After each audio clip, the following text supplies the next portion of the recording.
dikasih oleh Tuhan Yesus Kristus. Hal yang lain yang juga perlu kita pahami adalah ya bagaimana mengembangkan ya atau bagaimana caranya supaya kita memiliki ciri-ciri pemimpin yang berkarakter Kristus. Ciri-ciri pemimpin yang berkarakter Kristus. Yang pertama, miliki dan memelihara integritasnya.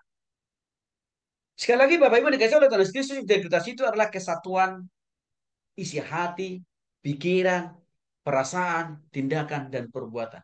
Dalam bahasa sederhananya, konsistensi. Atau dalam bahasa yang lain, karakter. Jadi artinya, ada atau tidak ada orang yang sedang memantau pekerjaan, usaha, bisnis, atau pelayanan kita. Ada atau tidak ada atasan kita. Kita harus lakukan pekerjaan kita, tanggung jawab kita dengan benar.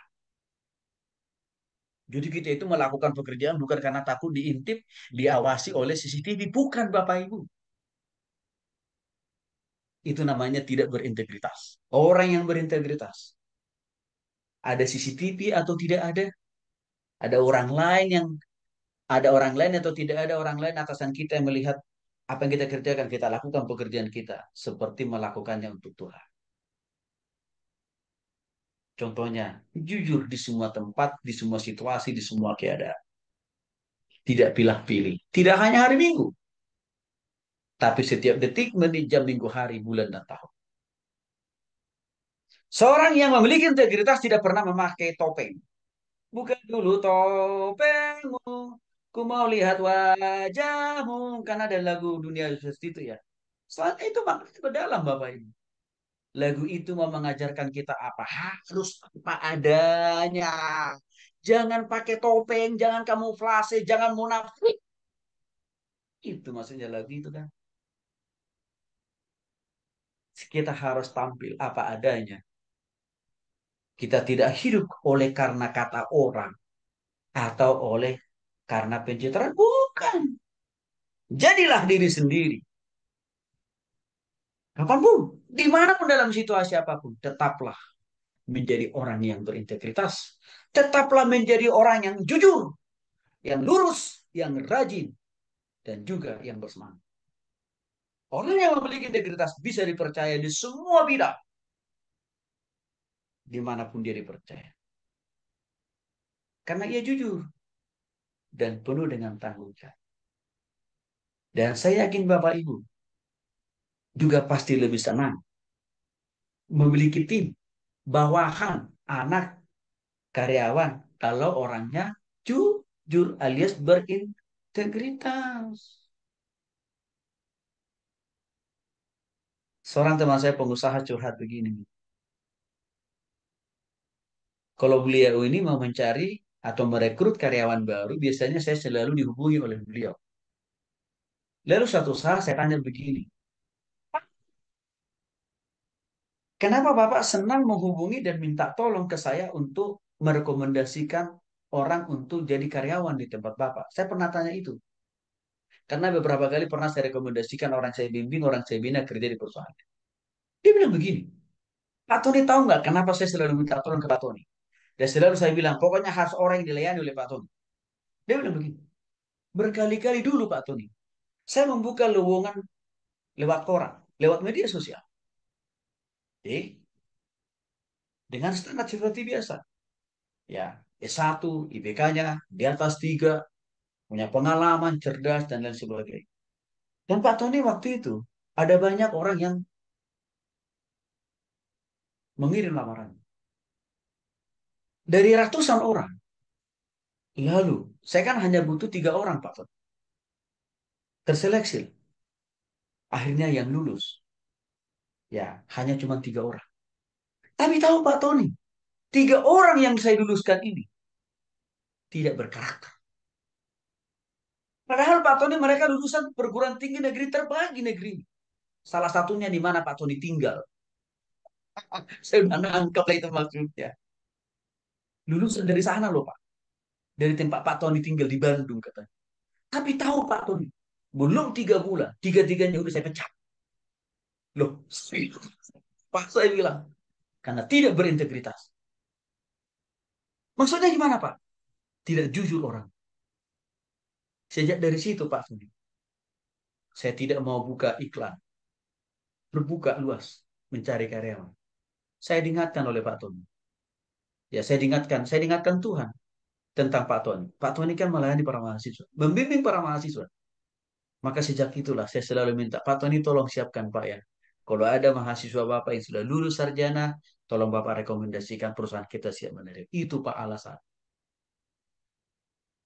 Bapak Ibu, integritas itu menjadi penting dan mahal harganya.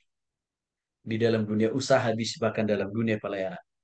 Ya, ini sedang dibutuhkan hari-hari. Galatia pasal 5 ayat 22 sampai 23, buah roh adalah kasih, sukacita, damai sejahtera, kesabaran, kemurahan, kebaikan, kesetiaan, kelemah lembutan, penguasaan diri. Inilah jenis-jenis integritas atau karakter yang harus kita miliki sebagai pemimpin Kristiani. Ini harus selalu ada di dalam dan melalui kehidupan kita, Bapak Ibu. Harus ada kasih, sukacita. Sukacita kan bahasa bicara masalah semangat kan, antusiasme.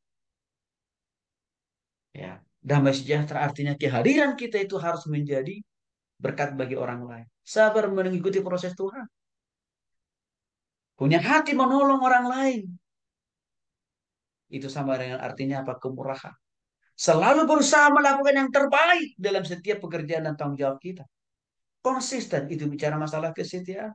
Kelemah lembutan itu bicara masalah dalam komunikasi, tindakan, dan perbuatan. Ada penguasaan diri alias pengendalian diri.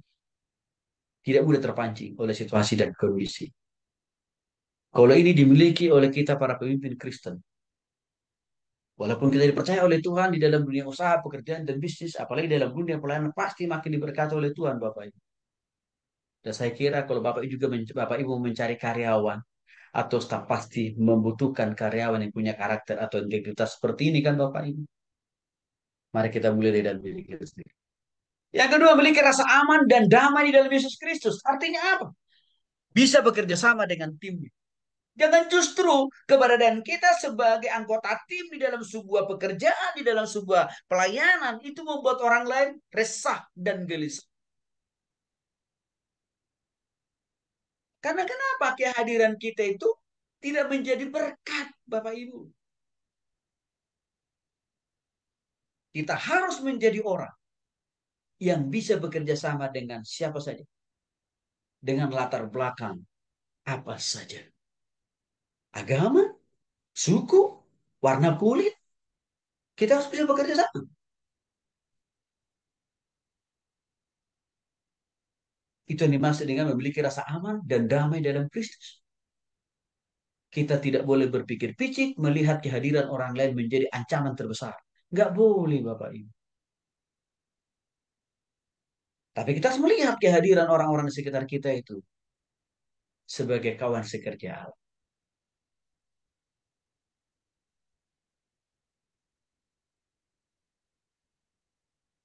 Seringkali para pengusaha-pengusaha itu tanya begini ke saya, Pak Tuning, bagaimana sikap kita, Pak? Kalau ada kompetitor kita memiliki ya bisnis usaha di mana produknya sama, itu pertanyaan mereka ke saya. Saya bilang sebagai pengusaha Kristen, sebagai profesional Kristen,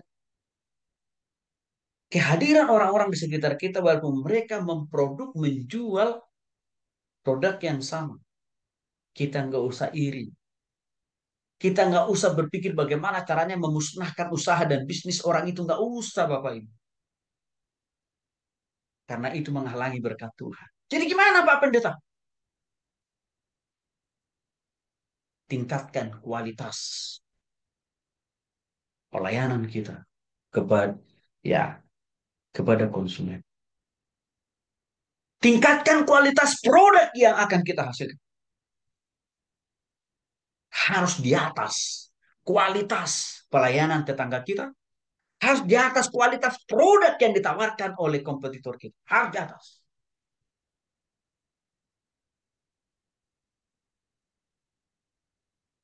Itu saja yang perlu. Jadi kita nggak usah sibuk cari dukun atau cari datu. Nggak usah. Andaikan pun dia memakai kuasa kegelapan untuk membuat usaha dan bisnisnya dengan motif menghancurkan usaha kita, nggak usah pusing dengan itu. Karena Tuhan akan selalu menyertai, menjaga, memelihara, dan memberkati usaha anak-anak Tuhan yang takut akan Tuhan. Nah, seringkali Bapak Ibu, orang Kristen melihat kepada orang lain menjadi ancaman. Ya, termasuk dalam dunia pelayanan kan sering juga terjadi seperti itu. Supaya anggota jemaatnya bertambah, maka gereja tetangganya dimusuhkan. Dengan cara apa? Dijelek-jelekin pendetanya. Bahkan dibayar ormas untuk mendemo gereja tetangganya sehingga jemaatnya, jemaat tetangganya takut ibadah. Sehingga jemaat tetangganya pindah beribadah di gerejanya. Itu kan kecil sekali. Dan saya melihat itu terjadi di kalangan hamba-hamba Tuhan Bapak Ibu. Ngeri. Tapi itu hamba-hamba Tuhan yang belum bertobat. Kalau kita ada rasa aman dan damai dalam Yesus Kristus, jangan sokkan, jangan takut untuk menaruh percaya kepada orang lain. Dengan cara apa? Mendelegasikan tugas kepada orang lain. Jangan kita kerjakan seorang diri Bapak Ibu, karena kita terbatas. Tangan kita cuma dua kan? Kaki kita cuma dua, mata kita cuma dua. Mulut kita cuma satu pula, kuping kita cuma dua. Pekerjaan itu kan banyak. Maka untuk itulah Tuhan siapkan juga ada orang-orang lain di sekitar kita yang bisa membackup dan menolong kita melakukan pekerjaan tugas pelayanan itu. Maka belajar juga kita untuk apa? Belajar mempercayai orang lain dengan mendelegasikan tanggung jawab. Kalau kita merasa nyaman dan damai dalam Yesus Kristus, maka kita harus menjadi seorang leader yang mudah ditemui oleh orang-orang yang kita layani atau orang-orang yang kita pimpin. Jangan jadi sombong. Hierarki, struktur, itu jangan menjadi tembok pemisah, penghalang komunikasi, kerjasama, kedekatan antara kita dengan bawahan kita atau antara kita dengan jemaat. Tidak boleh Bapak Ibu. Memang murid-murid Tuhan Yesus pernah mereka berkonflik. Ya, masalah posisi struktural. Siapakah yang paling tertinggi di antara para murid itu? Berkonflik mereka, berdebat mereka. Maka Tuhan Yesus menegur para murid. Dengar ya, kata Tuhan Yesus. Kalau kalian mau jadi yang terbaik di hadapanku, layanilah aku. Artinya Tuhan Yesus katakan, siap dan harus mau jadi pelayan. Harus mau menjadi buruh, kata Tuhan Yesus. Ini salah cara Tuhan Yesus untuk menghentikan motif para murid yang hanya berusaha merebut kekuasaan dan posisi. Dan saya kira bagus sekali loh Bapak Ibu. Turunnya Yesus Kristus ke dunia ini salah satu bentuk contoh konkret atau model bahwa kepemimpinan Yesus bukan kepemimpinan struktural.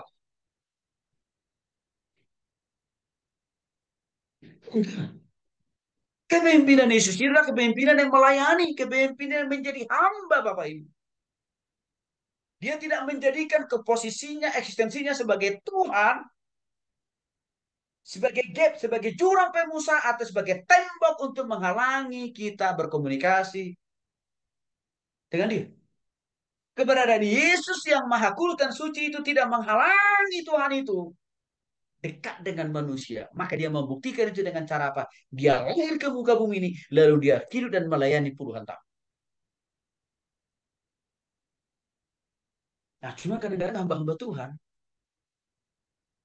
Bapak Ibu, seringkali menjadikan posisi itu, struktur itu menjadi tembok, pemisah bahkan jurang yang amat begitu dalam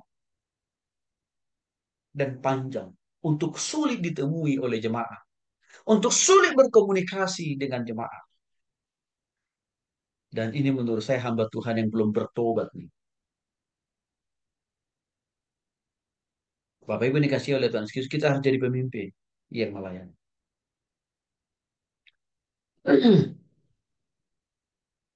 Ya, kita harus menjadi seorang mentor yang baik. Lebih senang mengembangkan dan melatih, memimpin, memberikan kepercayaan orang lain menjadi pemimpin. Saya seringkali katakan kepada Bapak Ibu, saya lebih senang mengajar orang daripada melakukan semua pelayanan itu. Saya lebih senang memperlengkapi orang, melatih orang. Karena begini Bapak, ini kan pola Tuhan Yesus kok. Maka waktu Tuhan Yesus datang ke dunia ini kan mempersiapkan kader dia.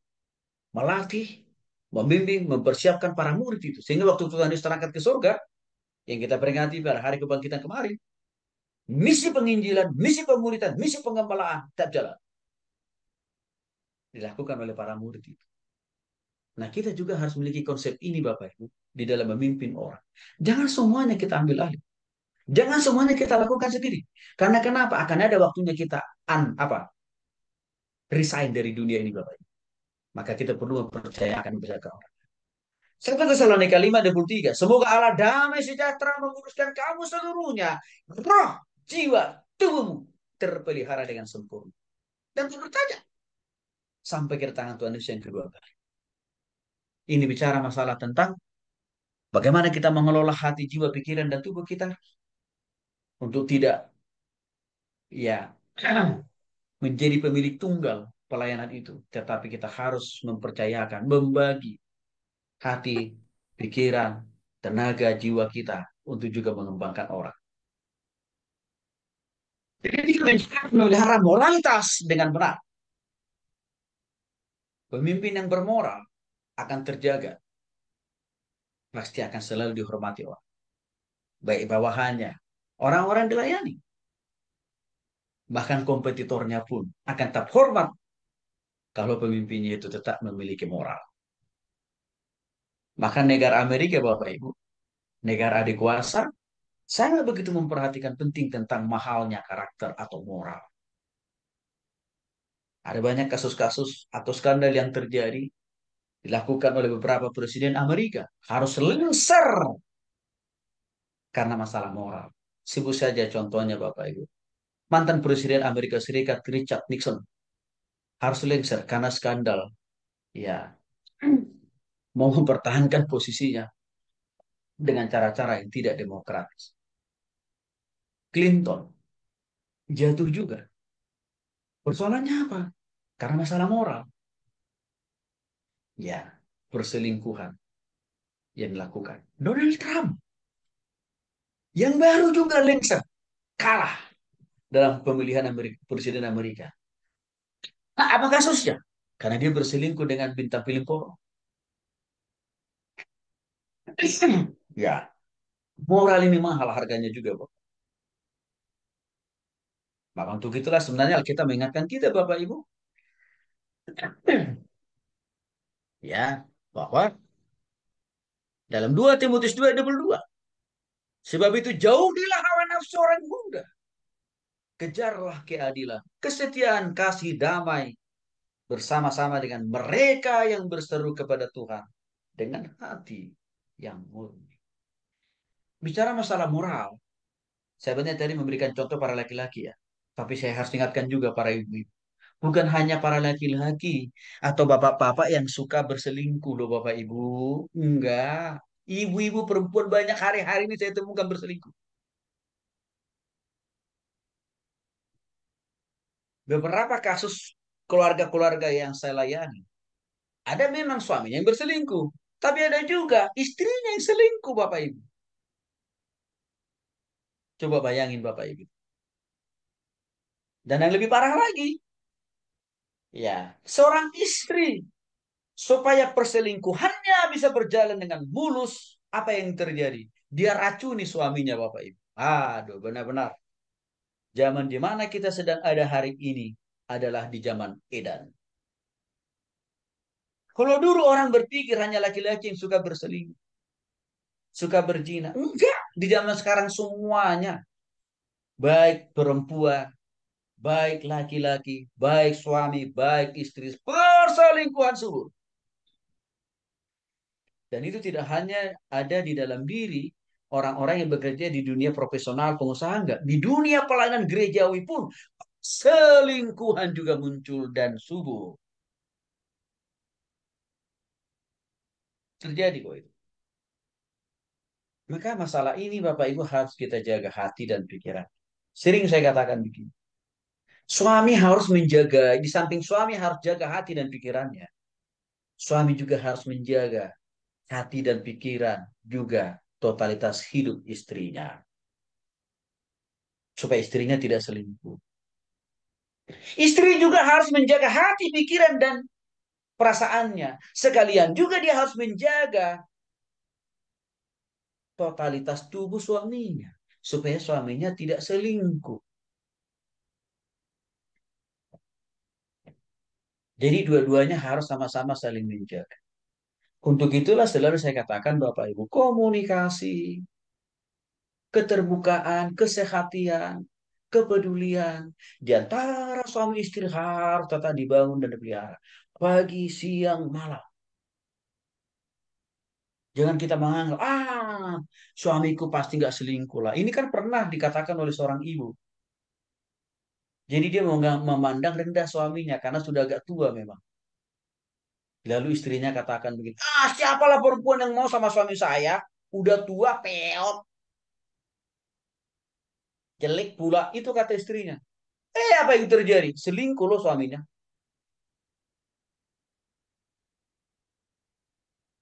Setelah dia tahu selingkuh suaminya, bingung dia. Dan dia bilang, Pak Pendeta saya harus bertobat ya Pak ya. Saya pernah salah ngomong memang. Iya, ibu juga harus bertobat saya bilang. Nah, jadi jangan juga kita begitu Bapak Ibu ya. Moral suami harus kita jaga. Dengan cara apa? Doakan suami. Moral istri harus kita jagai. Doakan istri.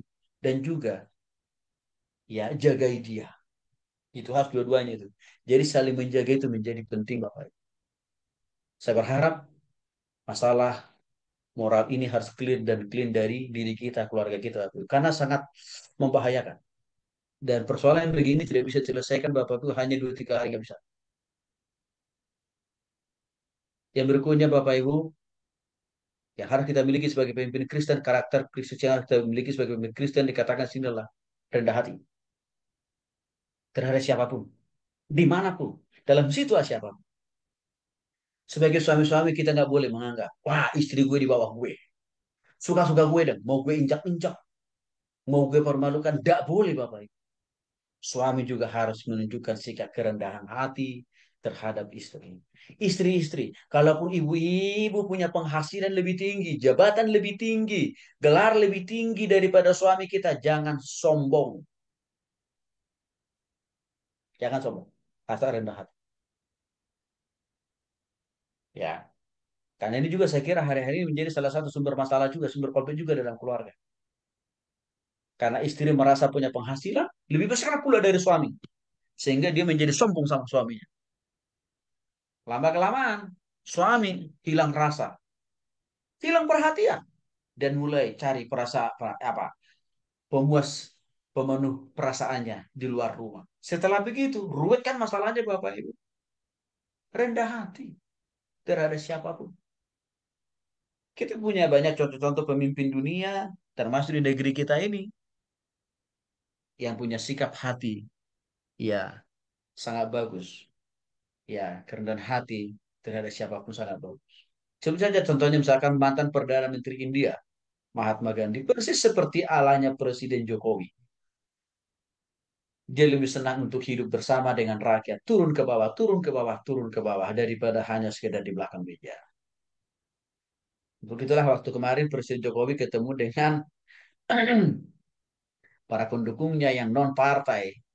Pilih pemimpin yang mau turun ke bawah. Saya kira ini penting. Dan sebenarnya model ini kan sudah lebih duluan Yesus lakukan Bapak Ibu. Dengan waktu dia lahir ke dunia ini adalah start awal. Setelah dia makin bertumbuh, dewasa dan melayani selama 33 tahun di dunia ini. Bapak Ibu. Itu kan model kepemimpinan yang rendah hati Bapak Ibu. Bayangin Bapak Ibu, Yesus yang notabene Tuhan, tempatnya megah, lengkap di surga sana, tapi dia turun ke dunia ini. Mengalami hiruk-pikuk masalah, persoalan, pergumulan, perlakuan yang dialami ya dari manusia yang berdosa, kan gitu. Tapi dia jalani semuanya itu. Itulah bentuk kerendahan hati daripada Kristus. Kita harus belajar dari Tuhan Yesus tentang masalah kerendahan hati. Di samping dari para pemimpin di dunia. Pemimpin yang rendah hati tidak sombong, tidak arogan, juga tidak selalu merasa paling benar. Pemimpin yang rendah hati, mendengar saran dan masukan. Karena memang kita bukan orang yang maha tahu. Kita hanya bisa tahu Bapak Ibu. Yang maha tahu itu cuma Tuhan. Manusia hanya tahu satu hal. Kita tidak tahu banyak hal. Maka kita butuh pikiran orang. Kita butuh ide, saran, masukan. Dari istri, dari suami, anak-anak. Orang yang kita pimpin butuh kita masukan-masukan Bapak Ibu. Maka kita harus rendah hati. Ya. Dan orang yang rendah hati mau belajar terus-menerus. Saya senang. Saya tahu Bapak Ibu ada banyak kesibukan, ada banyak aktivitas sebagai suami, sebagai istri, sebagai profesional, sebagai pengusaha kan gitu ya. Tapi Bapak Ibu mengambil keputusan mau terus belajar, belajar dan belajar. Apa yang Bapak Ibu lakukan ini salah satu bentuk kerendahan hati. Maka saya berharap tetaplah kita rendah hati. Ya, pemimpin yang rendah hati selalu memperlakukan orang lain dengan hormat, tidak pilih-pilih. Wah, karena ini jemaatnya kalau persembahannya setiap bulan gede perpuluhannya. Lalu kita sanjung tinggi-tinggi. Kita sambut pakai kartu merah. Karpet merah, maaf. Tapi kalau jemaat yang tidak bisa kasih perpuluhan, kita copot karpet merah. Nggak boleh begitu, Bapak Ibu. Kita harus sama hormatnya. Kita harus sama kasihnya kepada semua orang. Ya, tidak membeda-bedakan orang. Karena waktu Yesus juga melayani di dunia ini. Tidak membeda-bedakan orang atas suku, warna kulit, bahkan juga tidak membedakan seseorang karena ekonomi, usaha, bisnis, derajat, gelar. Enggak kan Bapak Ibu? Enggak. Tuhan Yesus melayani semua orang. Ya. Nah, Mazmur pasal 149 ayat 4 mengatakan keangkuhan merendahkan orang. Tetapi orang yang rendah hati menerima pujian. Ya. Amsal 29, 23 mengatakan itu. Dalam Mazmur 149 Pak mengatakan, sebab Tuhan berkenan kepada umatnya. Berkenan itu berarti artinya apa? Senang. Ya, Pak, sederhananya kan. Tuhan senang. Tuhan bahagia kepada umatnya. Bahkan Tuhan tidak hanya senang dan bahagia kepada kita yang rendah hati. Tetapi juga dikatakan memahkotai orang yang rendah hati dengan keselamatan. Mahkota itu bicara masalah penghargaan. Apresiasi Tuhan tersalur, distribusikan, tercurah bagi orang yang rendah hati. Jadi Bapak Ibu, ya kita harus menjadi orang yang rendah hati. Walaupun ada berkat, ada kelebihan yang Tuhan taruh dalam diri kita, jangan itu membuat kita menjadi sombong. Tapi ya semakin rendah hati. Ya, harus makin lebih punya beban kita melayani siapa saja, di level mana saja, dan apa saja latar belakang mereka. Kita harus rendah hati. Kita memiliki pengetahuan yang luas dan bijaksana. Pemimpin harus memiliki pengetahuan, tapi juga kita harus punya kebijaksanaan. Apa bedanya pengetahuan dan kebijaksanaan? Pengetahuan itu kita dapat melalui akumulasi proses pembelajaran, baik secara formal atau informal, yang kita dapatkan mulai dari TK, SD, SMP sampai kita perguruan tinggi. Ya, dan juga dari pengalaman hidup. Itulah asal usul daripada kita mendapatkan pengetahuan. Yang memang Bapak Ibu, asal dasarnya juga memang dari Tuhan. Amsal pasal 1 ayat 7. Takut akan Tuhan penuh ilmu pengetahuan. Tapi prosesnya melalui proses belajar. Formal dan informal.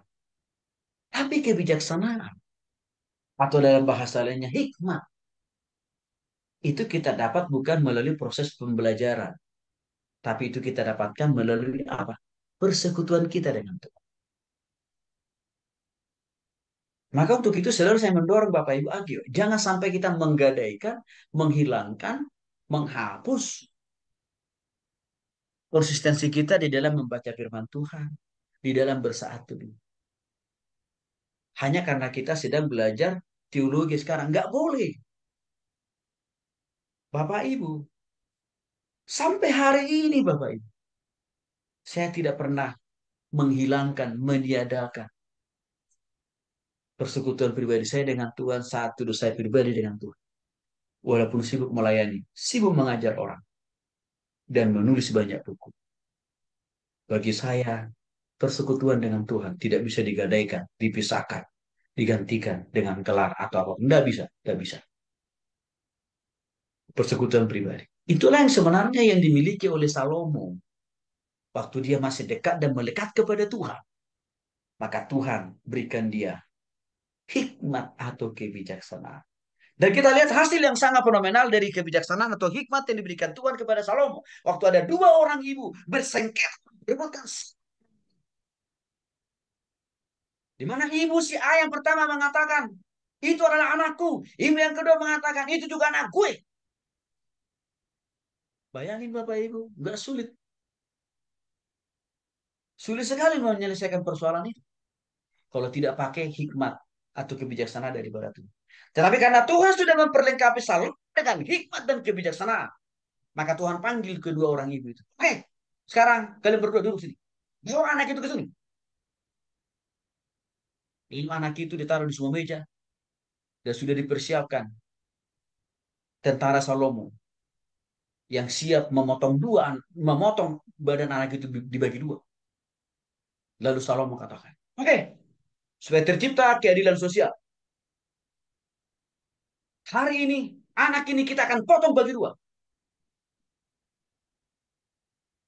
Karena kalian tidak pernah mengaku siapa yang bukan orang tua anak ini, tapi selalu mengaku menjadi orang tua anak ini. Maka ditantang Salomo lah dua ibu ini untuk siap sedia supaya anak itu dibagi dua. Dengan cara apa? Dipotong Bapak. Maka ibu yang pertama katakan, oke setuju, lebih baik, potong aja, bagi dua kita. Bahkan ibu yang pertama katakan, bagian kaki pun buat saya, nggak apa-apa. Yang penting dipotong, dibagi dua. Itu kata ibu yang pertama. Lalu ibu yang kedua katakan, Tuanku Raja, daripada anak ini mati dipotong, saya lebih rela anak ini tetap hidup dengan cara apa? Biarkanlah anak itu tetap diasuh oleh si ibu itu. Hikmatnya, kebijaksanaannya Tuhan turun atas Salomo. Sehingga Salomo dapat mengambil sebuah kesimpulan. Bahwa ibu yang orisinil, ibu yang sesungguhnya dari anak itu, bukan ibu yang pertama, tapi ibu yang kedua. Karena hikmat saat Tuhan turun lewat Salomo, menolong Salomo untuk berpikir jernih. Kalau ibu yang pertama itu ibu yang sesungguhnya, harusnya dia tidak lebih rela anak itu mati dipotong. Atau dibagi dua. Kalau dia ibu yang sesungguhnya. Karena itu Salomo melihat, ya, karena Salomo melihat ibu yang kedua itu berempati.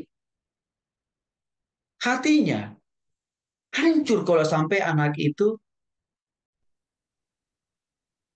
dipotong, dipenggal, alias mati. Maka Tuhan katakan, ibu yang sesungguhnya dari anak ini sebenarnya adalah ibu yang kedua. Dan benar Bapak Ibu, ibu yang kedua lah ibu dari anak.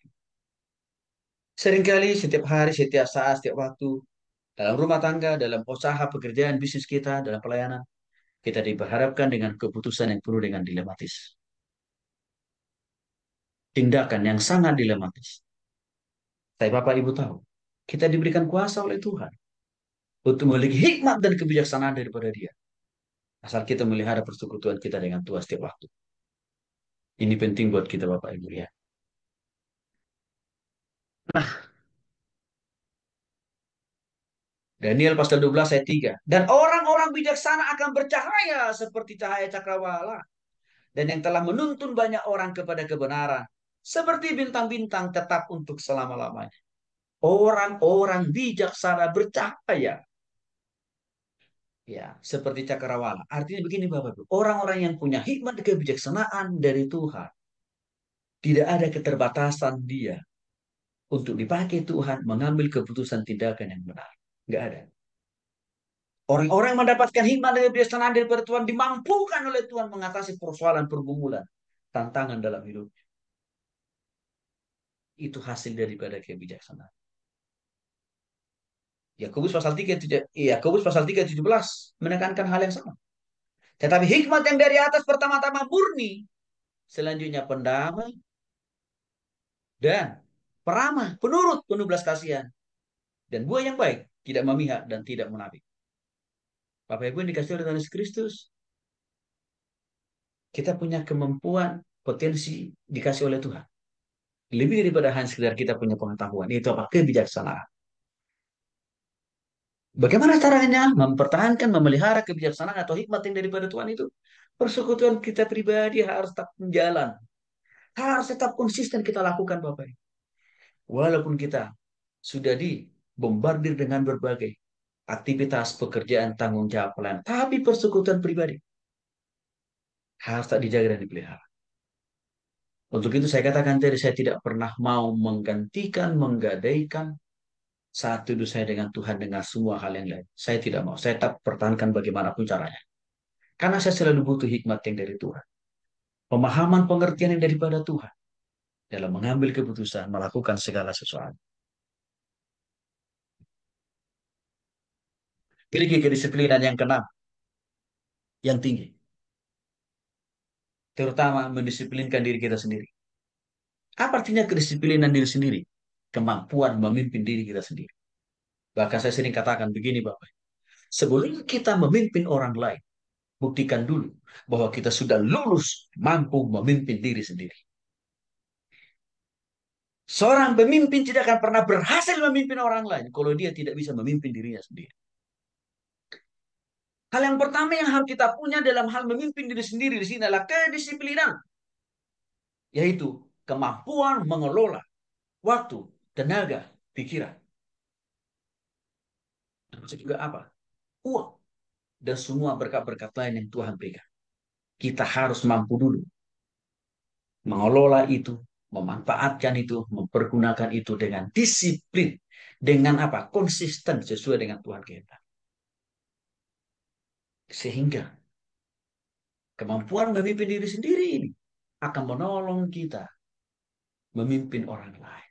Karena sulit kita menuntut orang lain lebih baik. Persis seperti yang kita mau. Tapi kalau kita sendiri juga tidak menjadi teladan yang lebih baik dalam memimpin diri kita sendiri. Saya kasih saja contoh yang paling singkat. Bapak Ibu, sebagai gembala, sebagai pemimpin dalam pekerjaan. Kita katakan, kita ibadah hari Minggu tank jam 8. Tapi gembalanya datang pas pada waktu naik mimbar. Bukan karena ada jadwal pelayanan sebelumnya, enggak. Tapi karena ketiduran. Coba Bapak Ibu. Bagaimana mungkin orang lain mudah kita pimpin? Kita sendiri aja nggak bisa memimpin diri kita sendiri. Kita suami dan istri ini selalu menekankan kepada anak-anak kita, kita harus rajin berdoa, rajin baca Alkitab. Tapi kita sendiri, papa mamanya nggak pernah berdoa dan baca Alkitab. Berarti artinya kita tidak mampu memimpin diri kita sendiri, mendisiplinkan diri kita sendiri, Bapak. Ya, kita katakan kepada anak-anak kita, jangan boros. Nah, ibu-ibu kan gitu ya. Jangan boros, nak. Jangan buang-buang berkat. Tapi kita mamanya hedonis.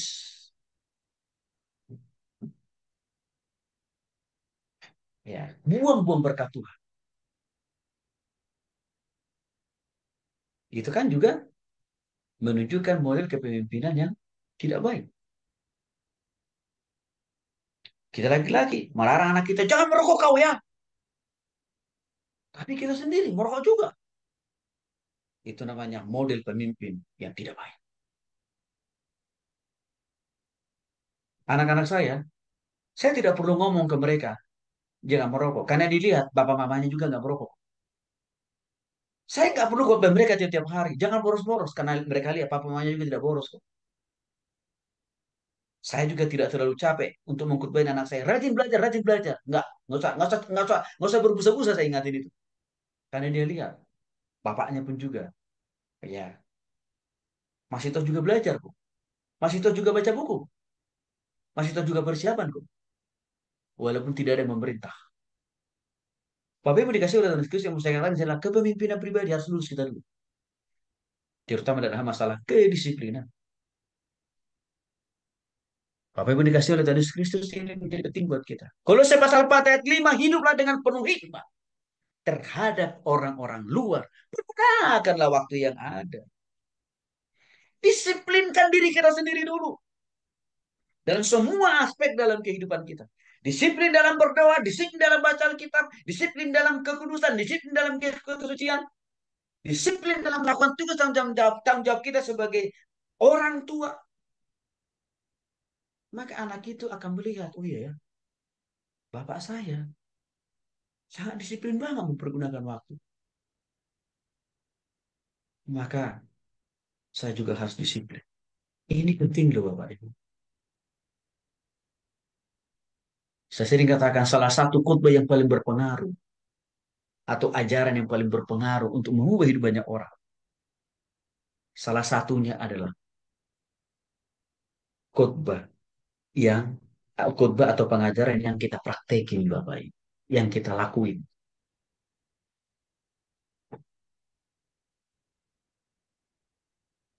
Itu. Kalau hanya sekedar apa yang kita katakan tapi kita tidak lakukan, oh iblis akan bisa mensabotase itu dengan menuduh kita dengan perkataan apa? Ah, om dulu, omong doang maksudnya. Nah, tolong, no action, talk only. Maka kita jangan heran kalau anak-anak kita juga akan katakan, Bapak, Mama cuma ngomong doang.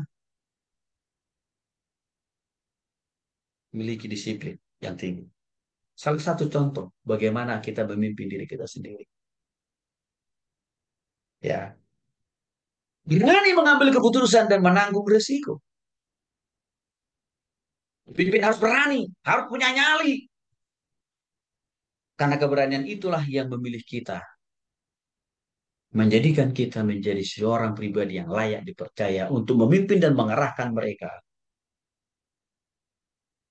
menuju kepada keberhasilan. Keberanian pemimpin di sini termasuk juga menanggung kegagalan jikalau anggota tim kita itu melakukan kesalahan. Jangan lempar batu sembunyi tangan, Bapak Ibu. Atau juga misalkan kita, wah gara-gara kau sih. Nggak bisa. Kita pemimpin, udah dipilih, dipercaya menjadi pemimpin atas orang-orang yang kita pimpin kan dalam pelayanan, dalam pekerjaan usaha. Maka tanggung jawab kita juga kalau ada kesalahan dilakukan oleh para pemimpin itu. Seorang kombes pernah cerita ke saya begini. Waktu saya ketemu beliau di Poltabes Bandung. Dia bilang begini, Pak Tony, kalau ada kesalahan bawahan saya, anggota saya di lapangan, tolong Pak Tony laporkan. Ini nomor WA saya. Lalu saya tanya, kenapa Pak? Saya bilang, gini Pak, karena kami sekarang di kepolisian itu, ya, kalau kesalahan anak buah, itulah kesalahan pemimpin. Maksudnya gimana Pak? Saya bilang, kalau anggota saya di bawah salah, itu saya harus cek dicopot. Itu kata beliau. Jadi Pak Tony tolong bantu saya Pak ya. Kalau anggota saya salah di lapangan, menerima sogokan, ya, menilang orang padahal orang itu tidak bersalah, tolong Bapak videokan, kirim ke saya. Ah, saya bilang siap. Bapak Ibu harusnya dalam pelayanan, dalam dunia usaha pekerjaan bisnis kita juga kita harus minta tanggung jawab seperti itu. Karena itu adalah tanggung jawab seorang pemimpin. Karena pemimpin itu tidak hanya tahu hasil doang, tapi dia harus juga bertanggung jawab menghadapi resiko dan keluar dari masalah. Bukan hanya bertanggung jawab menerima hasil. Seorang gembala, seorang hamba Tuhan juga sama. Dia tidak hanya bertanggung jawab menerima pujian dari jemaatnya, tapi harusnya juga menyediakan waktu, tenaga, dan pikiran untuk apa? Menggembalakan, memuridkan, melayani jemaatnya. Jangan hanya mau terima persembahan tiap bulan, enak aja. Berani mengakui kesalahan bila memang kita salah. Dan berani juga memperbaiki dan menanggung resiko. Sebaliknya kita seringkali menemukan juga pemimpin yang pengecut. Tidak berani mengakui kesalahan, tidak berani bertanggung jawab juga atas kesalahan dia buat. Persoalannya apa? Karena mereka takut kehilangan popularitas. Ya, sekali lagi Bapak Ibu, ada yang menarik. Saya ambil contoh saja, Tuhan Yesus. Salah satu perkataan Tuhan Yesus waktu dia di Kios tadi, Bapak Ibu masih ingat? Ya Bapak, ampunilah mereka, sebab mereka tidak tahu apa yang mereka perbuat. Keren banget. Itu artinya Yesus tetap berani mengambil keputusan, berani untuk mengambil alih dosa dan kesalahan manusia, dan berani menanggung risiko, walaupun dia harus mati di kayu salib karena dosa-dosa kita manusia. Ini kita bersyukur kita punya Tuhan yang juga menjadi model, menjadi contoh yang real dalam mengambil keputusan dan juga dalam menanggung risiko. Yesus tidak berkata, ya Bapak, yang berdosa itu mereka-mereka manusia itu kok. Kenapa harus saya yang harus mati menanggung dosa mereka? Enggak. Walaupun Tuhan Yesus pernah berdoa di Taman Getsemani, Bapak Ibu ya. Ya Bapak, kalau sekiranya cawan ini bisa berlalu, biarlah berlalu. Tapi menarik. Tuhan Yesus tutup dengan satu doa. Tapi semuanya kehendak beliau yang jadi.